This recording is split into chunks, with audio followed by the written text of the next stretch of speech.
Welcome to Be Held's podcast, What's Your Story? Where lyrics are more than just words. I'm Giselle Inez, your host, a licensed mental health counselor and model, guiding you through the journey of self-discovery and authenticity. Join me as we explore the heart and mind of an artist. This podcast is a safe space where your vulnerability is your superpower. All right, so let's imagine we're in a time machine and take us back to a time leading up to Diva. Because based on this song, it's like that confidence boost. Yeah. This is by far probably the most obnoxious song on the album. And yeah, there's just a lot of obnoxious lyrics to it as well. I think that was all to kind of just portray this big, I don't even know how to describe it. But isn't that the best when you don't even know how to describe it? It's like, I can't even put it to words. Yeah. That's hilarious. Yeah. I mean, also full disclosure for anyone out there who would like to maybe pass this song because there's a good amount of... Some vulgarity in it. Yes. Yeah, so if you put it that way, yeah. Yeah, so imagine we're in a time machine and take us back to a time of your life, leading up to this song. Yeah, I think this is more just how I was feeling definitely in the moment. I don't think this song really has to fit in a certain spot. If you saw in the previous episode, Identity Crisis, that kind of fit that high school kind of phase of my life. Right. This is kind of a song, I guess if you were to put it into a timeline, is in between or beginning of college to, at the end of where Identity Crisis ended. So Identity Crisis, I say, ended probably the end of high school, senior year, I think that's a good time to have this confidence boost when you're transitioning into such a different and bigger part of your life, college, right? That is a big transition in people's lives. Yeah, totally. And I think I try to portray that feeling of ego boost, I guess, through these obnoxious lyrics, because I don't want to spoil too much about where the song fits into the grand scheme of things, but it does have a purpose in the story of reflection. And I guess we could get right into some of the lyrics. Yeah, walk us through it. Some really iconic lines on this song compared to a lot of the other songs. So definitely, if you're listening to the song as well, please pay attention to the ad libs, because there's some pretty iconic ad libs in there as well. That's pretty cool. I love that. Yeah, so we're starting off with, I'm the best that there is that can be. My ego as tall as the trees. If I'm a bug, I'ma be the queen bee.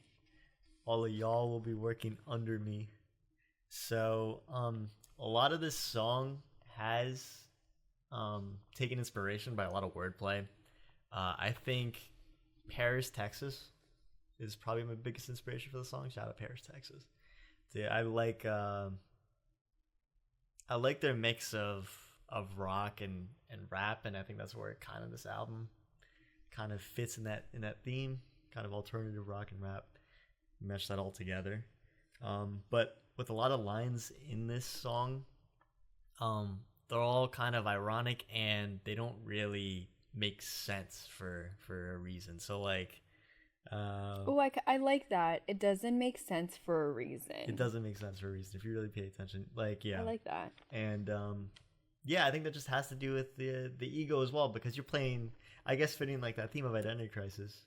You're playing a character that you're not, right? So if I'm a bug, I'm gonna be the queen bee. If you really pay attention to that line, a bee isn't a bug. So I use a lot of lines like that, Wait, rewind. Okay, if I'm a bug, I'm gonna be the queen bee. But aren't bees bugs, insects? Yeah, but it wouldn't be really considered you know. Oh, when you say bug, Yeah, do you it doesn't mean fit like in a that. little ant or Yes, something exactly, like I exactly. see, I So if you see. really look into lines like that, there's a lot of that going on in this song. Gotcha. Yeah. Okay. Mm-hmm. I'd rather not smell the fish tank. What's The- that? What's that about? Oh boy. So yeah, this is probably Oh, why we is get that canceled like? for the most. Oh Yeah, no! you are basic like a white girl paying drink. I'd rather not smell the fish stink. I see. Yeah, I I think that's read pretty it. self-explanatory. We When can you cut that. We can cut listen to that that. because I read it as tank, fish tank. No, it's all good. It's all good. But yeah, there's a lot of lines like that. I think, I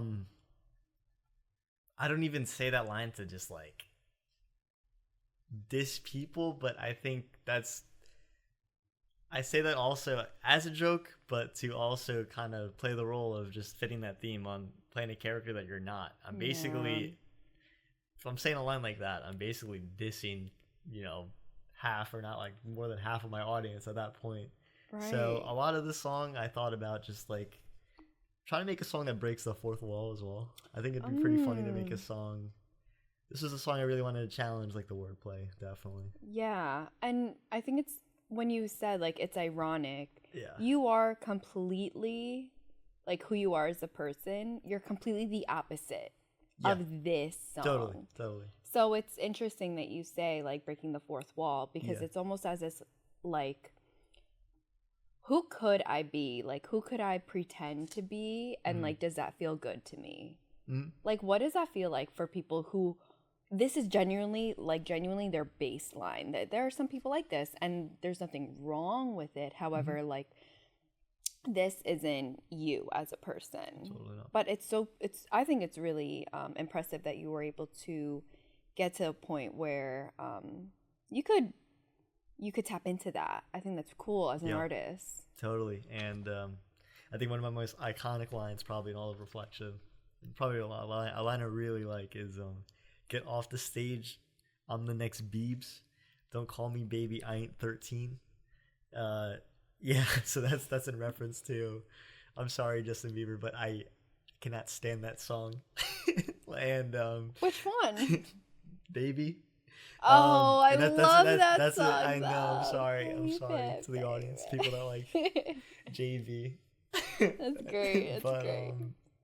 Yeah, that's in reference to Luda saying, you know, when I was 13, I found my first love. Oh yeah. So there's ad libs going like Luda, Luda, Luda. Man, what a throwback! That's actually really cool. That's like that's something I wouldn't have picked up on if I was just someone listening to a song, right? Yeah. Like that is really cool. And like that again is kind of breaking the fourth wall because get off the stage, I'm the next Biebs. You know, Justin Bieber's huge. He's like a rock star, right? So Yeah, we love the Biebs. I mean, and at the stage I'm at, like, I'm not even, I guess, dissing myself, but you know, definitely know like JB right now. So like, you know, it's telling Justin Bieber basically with his status to F off. Like, yeah, I'm gonna take stage next. It's just like there's a lot of lines like that. It's almost as if like, what are you drinking or taking? Like, can I have some of that kind of situation? I'm like, damn, like we want that confidence boost. Yeah. But FIJI Water is like a big part of this song, right? Yeah. And I think that even shows the status of FIJI Water. Oh, totally.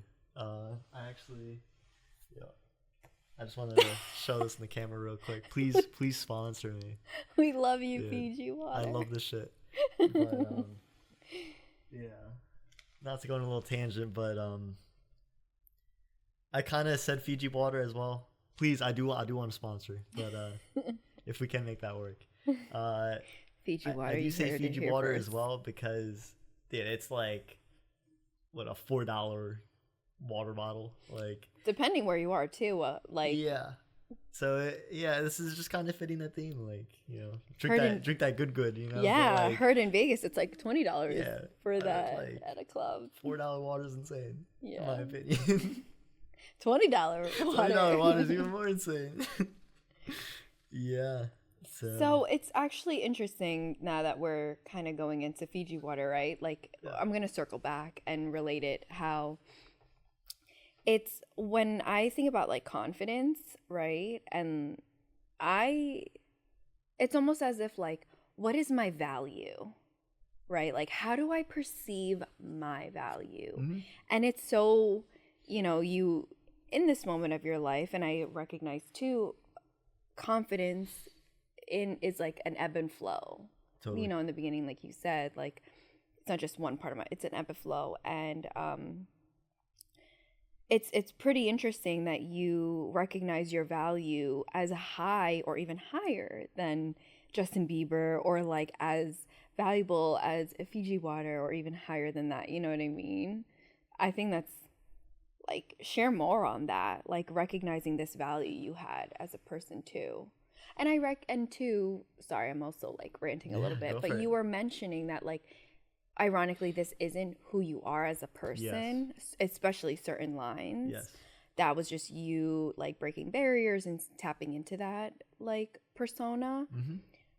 But let's be real, there's some parts of you, especially with the value that you find in yourself, finally compared to identity crisis. Totally. Let's step into that. Putting it on like a level scale as well, I was definitely like, whoa, like right here on identity crisis. But I think instead of reaching, a like manageable level, or like a level on, kind of the normal level, I think I've kind of in this song went above and beyond. Yeah. And these two verses definitely show that, like, not only breaking kind of that fourth wall, but like we talked about, I guess, playing that character that I'm not, Yeah, and as someone who really values lyrics, right? Yeah. Like someone who is listening to this episode, when you continue to say like break down that fourth wall, and you're like tapping into this persona that isn't you, right? Necessarily, like how could they tap into that? Right? Like how could they tap into that part of themselves where they're really challenging themselves and breaking that fourth wall? Like what's that experience like as an artist?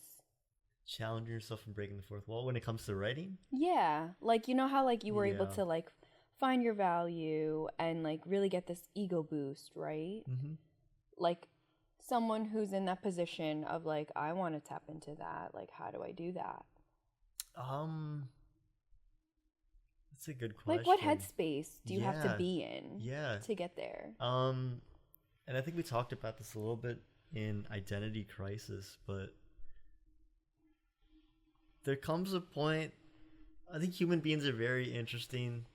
This is a little bit of a tangent, but we're habit-based creatures, right? Right. So I don't think, no matter how scary something is, for example, like I have so much anxiety, social anxiety, and I think music was an outlet. I wanted to really challenge myself in. Not only like, it was definitely hard writing in my room at first because I'm, sharing some vulnerable feelings. But I think the hardest part in this musical journey so far was performing live in front of people, because like I don't even think I did like karaoke in front of people a couple years ago. And like a couple months ago you were there for that concert. I was like in New York in front of people, front like, row. Yeah. Shouts out. But yeah, it's amazing if you get your brain to just, no matter how scared you are to do something, if you just consistently do something, and it goes both ways. There's good habits and there's bad habits. Right. But it just shows like we're habit-based creatures. If you do something over and over again repetitively, it just simply, I don't know what triggers in your brain, but it gets easier and easier to do that thing. And it's like making that choice to be like, I feel really anxious and I feel really afraid, but I'm just gonna like do it still. And they say that about a lot of things, how the first time's always the hardest. That's always the saying, and it's so true. But once you push yourself to do that thing the first time, it does get easier and easier. was Diva really hard for you to like push out, because it was so different, and like You know what I mean? Like, Yeah. people could perceive you very differently Yeah. and, like, could cancel you, Yeah, right? no, totally.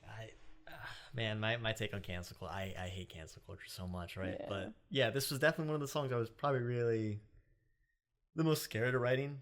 I mean, I Right. really enjoyed writing it, and from a writing perspective, I don't think it was the hardest song I had to Mhm. write, but sharing the song to the world, honestly, because Yeah. perception is the biggest thing, and I was always taught growing up to always say the right thing and just look good in front of a camera, you know. But this Right. was definitely one of those songs where I was just like, screw that. I just, you have like intrinsic thoughts, and they don't have to mean anything, or anything like that. But it's just what goes on in your head. Like, I think it was just a fun song to show people also that, like, I, like everybody, have just shit that goes on in their head. Yeah. No, I like that. When you said it doesn't have to have meaning. No. I think that's really powerful too, Mhm. because as an artist and when you're writing songs, and especially like as a listener, there are times where it's like, oh, what's this meaning? And you always want to go dive deeper. But you're sitting here telling us like this song like has no meaning. It's Yeah. just fun. I It's don't just think it's wordplay. just fun, yeah. And I think not only this can relate, I think this can also relate to a lot of artists. Yeah. Stop taking your work so seriously. Sometimes you gotta, you got your Kendricks and stuff that still are making, they make incredible bodies of work, but not everything has to be so serious. Right. Like Right? not every line has Has to to have be- a meaning. Yeah, exactly. It's not that Exactly. deep. It doesn't have to be It's that not deep. that deep. No, people. no. I'm trying to think real quick. MF Doom, I think, was a big inspiration for this as well. I'm trying to describe the song. There's this, I think it's the last song on Food.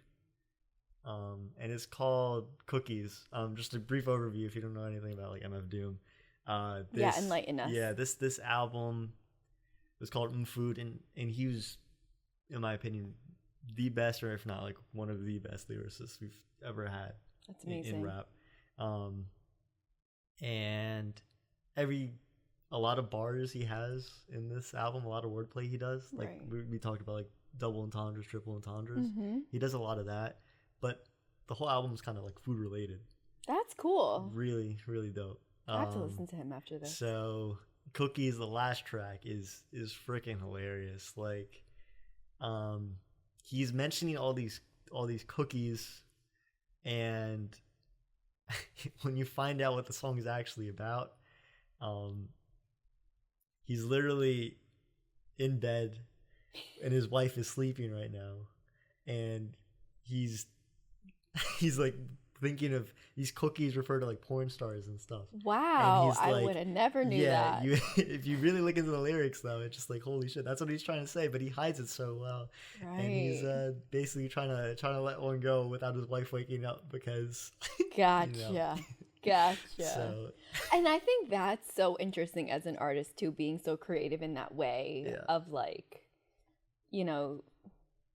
speaking in a way where you really have to think outside of the box. Totally. Right? Totally. And that's what I love about wordplay and music so much, because not only do things have like a double meaning, but you could also hide so much in songs. Like, this is like a perfect song for that.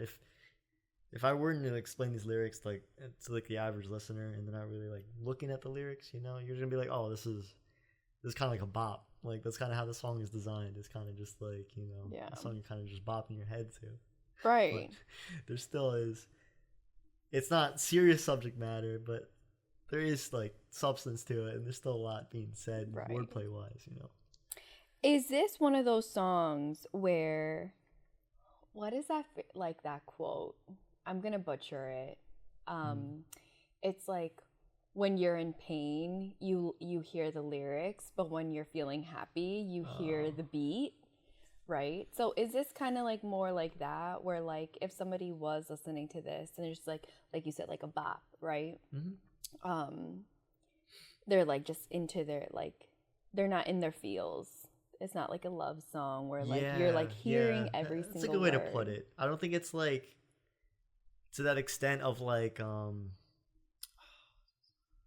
Pumped Up Kicks, for example. It's not to that extent because like that's some pretty serious subject matter, you know. Right. But yeah, definitely like wordplay wise and just how the song is structured, and the production I think plays a big part for sure. Because if you go back to like Identity Crisis, I think I really wanted to make sure the instrumental for that song kind of fit like this headspace of what, you know, little Brandon was going through, right? Yeah. But this song was completely different. Like I said, I just wanted to make like a trap beat, a simple trap beat, and just like I wanted this to be like a radio bop kind of song. Yeah. You know? You just wanted to have fun. So much fun, yeah. And I think we can, you know, circle back to how maybe that's the meaning of this song. Like, just have fun. Like, going back to, like, don't take life so seriously. Totally. Don't take every line. Don't take every word so seriously. Just have fun. Totally. Exactly. Let's see. I guess going into verse 2, just breaking the fourth wall again. Like, look at my muscles, spinach my green. I'll be making bread off your damn streams. That's kind of just like literally just dissing the listeners again. Like I don't mean it because this is kind of like playing a character. Like I said, that's just not me. You know, it's kind of just intrinsic thoughts. But spinach my green. I think I got that from like freaking Popeye. Yeah. So classic. Yeah. And broke the fourth wall. See me in 3D. You know, breaking the fourth wall again. You platform game, bitch. You 2D. I'm basically saying, you know, you're flat, like a flat Stanley, right? So, and there's another ad lib in here where I go like Yahoo, like freaking Mario. And I see that now. That next line, I'm a top dog. They call me OG. So I think this goes into wordplay as well. OG usually refers to like the one, like you're the original, right? The original. So I'm kind of counting down from 4 to 1. Broke the fourth wall. See me in 3D, 2D, OG. I love that. They all rhyme together, you know? So, yeah. Wait, that's like, I actually really enjoy that. That's pretty cool. Thank you. That's really nerdy, and really I love nerdy, that. Really nerdy. And yeah, it's like, for people that don't really know a lot about wordplay or like don't even really listen to rap and stuff like that, I just want to, there's definitely artists I want to recommend. I can't say all artists I like have the wordplay like this, you know, but definitely pay attention sometimes to the lyrics more, because that's kind of the message I'm trying to get across as well, I guess, because there's a lot that's said. That's fun. It's fun. That's creative. That's out of the box. And just to finish that second verse, to take things kind of on a more serious note, like cameras on me, the top celebrity, so how come you haven't heard of me? So that's just showing that like I'm portraying a character that I think I am, but you know, I don't have that giant, you know, fan base. I'm no Justin Bieber or anything like that, but I'm comparing myself to that, you know? Or it's fun to tap into that, right? Yeah. And see like what would it feel like if I was there. Totally, yeah. Right? See perspectives to that. Yeah. That's and going back, like it's just so many perspectives, especially when it comes to songwriting. Totally. And yeah, there's that I don't know if we briefly mentioned it, but the iconic chorus line, all I drink is Fiji water. Yeah. I'm a big baller. I'm a big baller. Yeah. No time for lame offers. No time for that. No time. Yeah. And then this last verse, I think creatively and wordplay, songwriting is probably my favorite. Yeah. Probably my favorite on this whole album. Ooh, share more about like how this is your favorite. This one really came out really naturally. Some stuff is harder to write. Like I usually, when it comes to my songwriting, I only write when it feels good. Yeah. So you're like in the zone. If my gut's not feeling it or I'm not in the zone, yeah, I kind of just take a step back, come back to it later. I think that's the best way to do it. Yeah. And this was one of those verses that was just like super just natural. It just clicked. It's like it's one of those kind of in the zone. And yeah, I remember, I think I wrote this in like maybe like 10-15 minutes. Whoa. So this was just like, everything was just clicking here. And yeah, so it goes, I'm like on another level. No, you cannot ride my wave. I take that title from your ass in any class or any weight. So level kind of referring to, you know, the level of a wave, Right. and title referring to like a tidal wave. Tidal waves are giant waves. Huge. And I see class that or now. any weight. Level also referring to, you know, what belt division you're in for like MMA or fighting.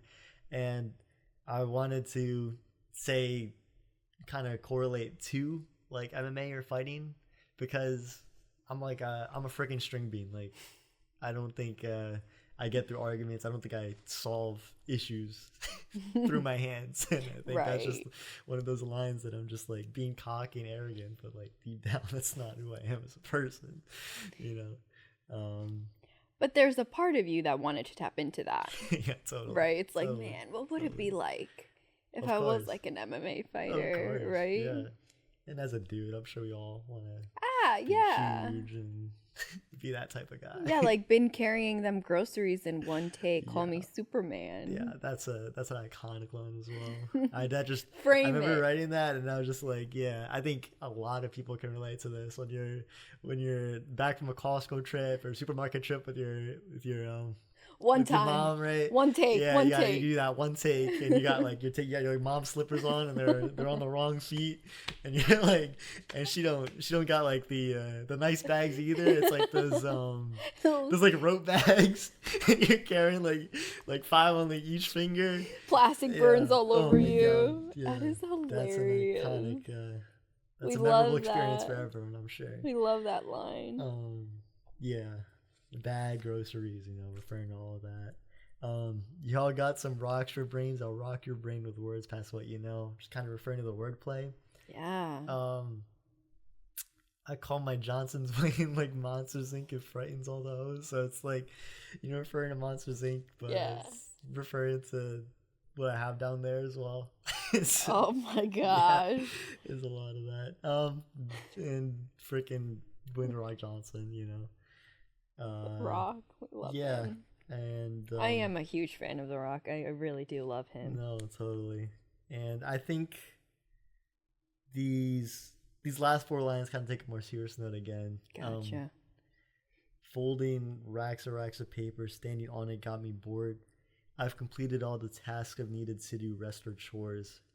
So treating it like this whole thing like a joke, but at the same time, like, it really isn't a joke. Like, I take my work seriously and all that stuff. And You do, yeah. You actually are like a pretty serious person. Treating it like a chore is just like, you know, kind of taking a diss, I guess, on myself. And folding racks of paper refers to, you know, paper usually is referred to money. But I think this is kind of an iconic line as well, because I wrote this in college, you know, as a broke college student. So folding like racks and racks of paper is basically saying that, like, I have to fold my money to be tall, because I just literally don't have enough money to stand on. So that is hilarious, actually. That's kind of the lines. I'm saying like I'm bored, but deep down I'm just like literally just broke. Yeah. You know. Fergalicious definition. Got that Fergalicious definition. Girls just hit the floor. Just referring to that's not Fergalicious definition. Yeah, that's a great song, you know, throwback. But this last line tells you everything. How I'm actually feeling deep down. Kind of going back to identity crisis. You know, I'm not leaving till I make a change, but, you know, I wish they took the time to get to know me more. Because at the end of the day, like, and I think just boiling down, I keep saying I'm going back to identity crisis, but I think this line's important in the grand scheme of things, because I think it's just boiling down to, I wish people knew who I was, like playing that kind of jester type character, like playing a character to fit into groups, you know. I just wish at the end of the day, like, I could just be me. And this is part of it. I guess, like, this song's kind of goofy in that regard as well, and nerdy and stuff, because it kind of just highlights.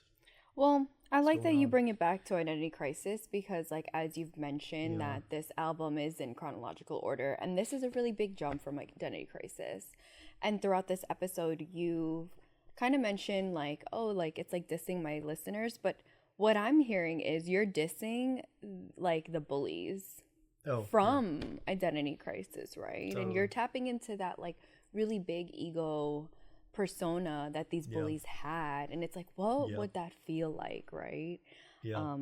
And so I think I like how you did that. You know, it's like you're here and then you're here, because that's not really who you are, but you really wanted to see what that would feel like.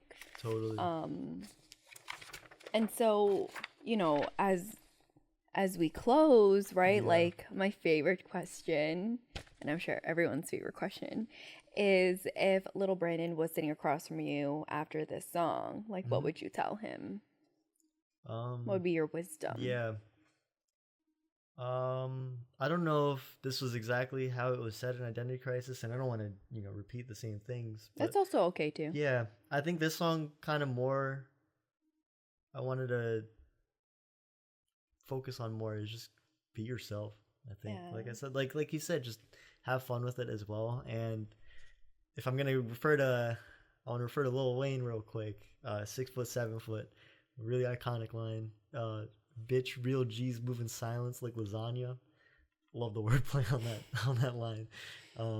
But yeah, like this is kind of like a diss to the bullies, like you said, and the best way to piss a bully off or the best way to shove it back in their face is not by like acting a bully off, or the best way to shove it back in their face is not by like acting upon revenge or trying to get bigger or stronger and try to beat up the bully in that regard.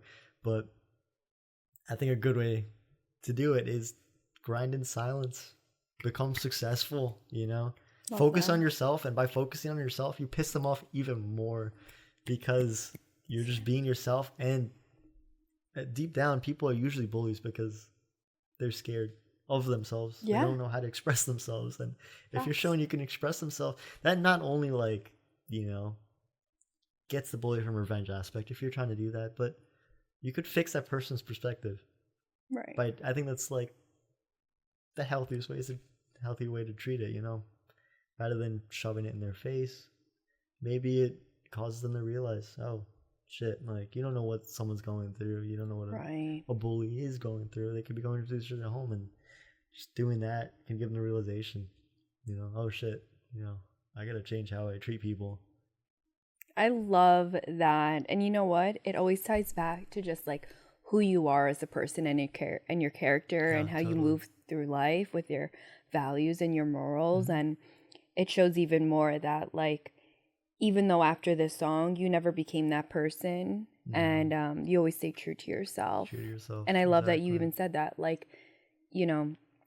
bullies, you never know what is happening in their life, and it shows even more that Yeah. you've gained compassion from it. Oh, totally. Instead of like resilient, like You can't have any animosity. resentment and Exactly. hate. There's no resentment, no hate. You Yeah, can't. That's just a never-ending kind of like downward spiral, and that doesn't help either you. Because Right. then you spend all your time focusing on that.